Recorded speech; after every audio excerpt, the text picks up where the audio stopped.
What up, guys? All right, today I want to talk about squatting with a pad versus without a pad. Yeah, I know a lot of people who start a weight training regimen when you're first starting out. We have a tendency to use these things. For those of you who don't know, there's a little foam pad that you can just attach to the bar and take it all real easily. And then there's the dense manta ray pads. I'm sure there's different brands, but that's the one I'm most familiar with because I used to use that one in high school. It's a really dense plastic that wraps around. It conforms to your shoulders and your traps, and it attaches to the bar. And it's much easier to do heavier weight with that than it is the foam pad. And yeah, these two things are things that a lot of people use when they first start a weight training regimen. And I don't think they're beneficial in the long run. I used to use them a lot.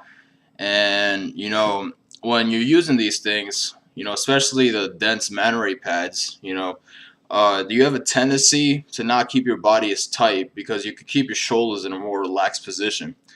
And in the end, I don't think that's gonna be really beneficial to you because when you're doing it just with the barbell, you have to keep your shoulders back.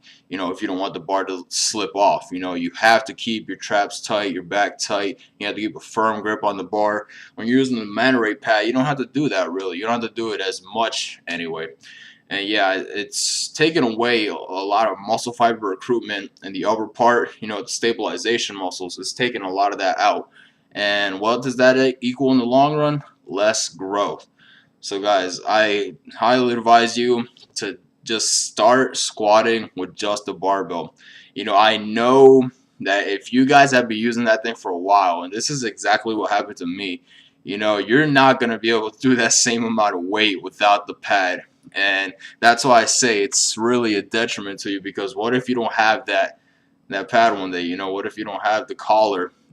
What are you gonna do? You're screwed.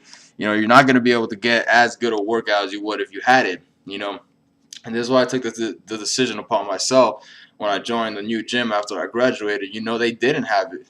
So I was. They had the foam pads, but those definitely don't offer as much support as the manta ray pads, which I was so used to for 3 years. So yeah, I had to start basically from nothing.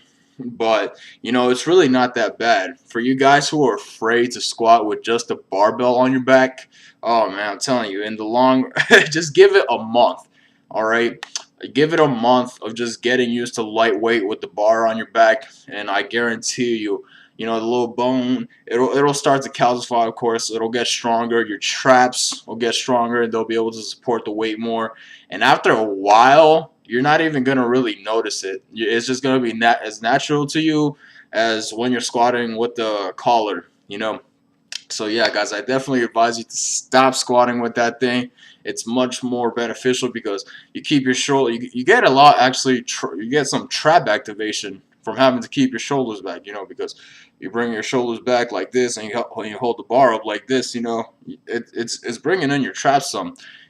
So yeah, you'll definitely be getting a little trap work. Like actually, when I first started doing it, matter of fact, my traps were sore the next day because of this. And I just thought that was a great feeling. That's really it. Really goes to show that you actually do activate your traps quite a bit when you're squatting.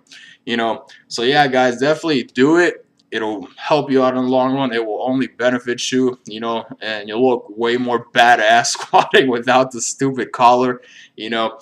So yeah, let me know how it goes if you try it out. Just a little piece of advice from my experience. All right. Till next time, guys. Peace out. Stay motivated.